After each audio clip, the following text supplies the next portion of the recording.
Wakey, wakey, eggs and bakey. Welcome, everyone, to Healthy Mind, Fit Body podcast. This is Wes, and Kevin's on the other line. Hey, Kevin. Hey, Wes, how's it going? Going pretty well.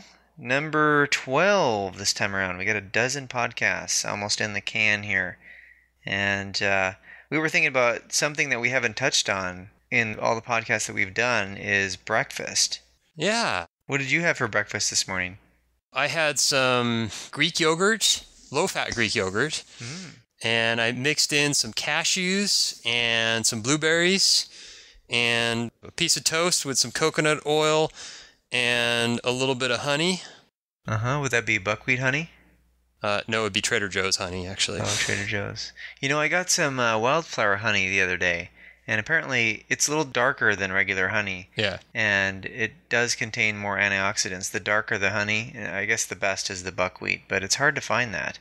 Yeah. It has, even the wildflower has a little bit of that molasses taste to it. You can definitely tell it's a little bit a stronger form. There's some more stuff in there. Yeah, the darker the better, I guess, though. Yeah, I had some mixed berries, which would be blueberries, blackberries, raspberries, and strawberries, and some peanut butter. What I do is kind of make a smart man's peanut butter and jelly sandwich Nice. without the bread, basically. So I buy lots of frozen vegetables and fruits, and I buy the frozen mixed berries and frozen blueberries because it's really convenient. And I don't know if we've mentioned, but frozen foods can be just as or more nutritious than the fresh stuff because obviously it takes time to bring this stuff to market, right? If it's fresh, they have to do it pretty quickly and it can lose some of its nutrients in the process. Whereas the frozen stuff, they basically take it out of the fields and freeze it and everything is pretty well stored there. But pop the frozen stuff in the microwave, a cup or 2 cups worth, and then eat it with peanut butter. And it's mighty tasty and very healthy, of course. Yeah, that's good stuff. So that would be the carbs and the fat coming from the peanut butter. And then some protein powder and maybe a dash of yogurt, the whole yogurt, and not the sweetened stuff. Because most of the yogurt you run into is loaded with carbs, like 4 to 5 to 1 carb to protein ratio. So you want to get the plain yogurt, right?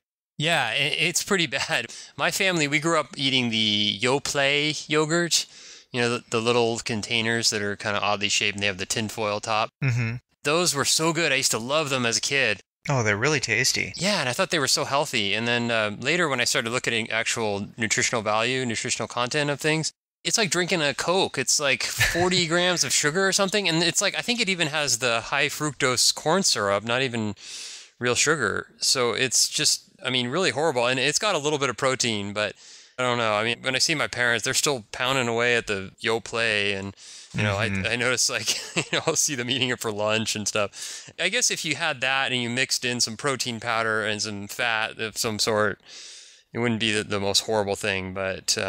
Yeah, so the goat yogurt that you had, yeah, that's the whole plain yogurt too, huh? Yeah, I eat a lot of that, the goat's milk yogurt, which is, it's whole goat's milk. Nah. Yeah. Yeah, goats know where it's at. Yeah. So you have to the fat probably separates, you have to mix it together? No, it's all mixed up. It's good to go right away. Right on. But I do a little bit of stevia powder in it. Oh, yeah. Yeah, the taste is, I think, a lot better. And it's, no calories, no sugar, no extra carbs, so... Yeah, I really like to mix whey protein powder with the yogurt, the plain yogurt, because then it'll add some flavor to it. Oh, yeah. Mighty tasty, and you'll definitely get the protein.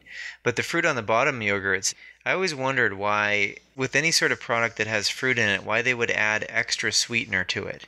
Because fruit obviously has enough sweet taste to it. It should, yeah. Yeah, but they end up putting the high fructose corn syrup in with it, which, it ruins the whole thing that you're getting there. Yeah, but it's great for marketing. Sugar is one of the most addictive substances on the planet, so... It is, and it basically is in line with the breakfast cereals that we see. Right, and one of the articles that we were looking at it's by Joseph Mercola, and it's the 10 worst breakfast cereals. And we had some laughs over these because as kids we were eating a lot of this junk, and it's really just junk. Mm-hmm. The 10 that he listed, I don't know if we want to go over all of them, but Corn Pops, Special K Chocolatey Delight, General Mills Fiber One Caramel Delight, Mm-hmm. a cereal called Choconilla. Ooh, Choconilla. Yeah. Well, chocolate's good for you. Come on. Yeah. Yeah, what are we talking about here?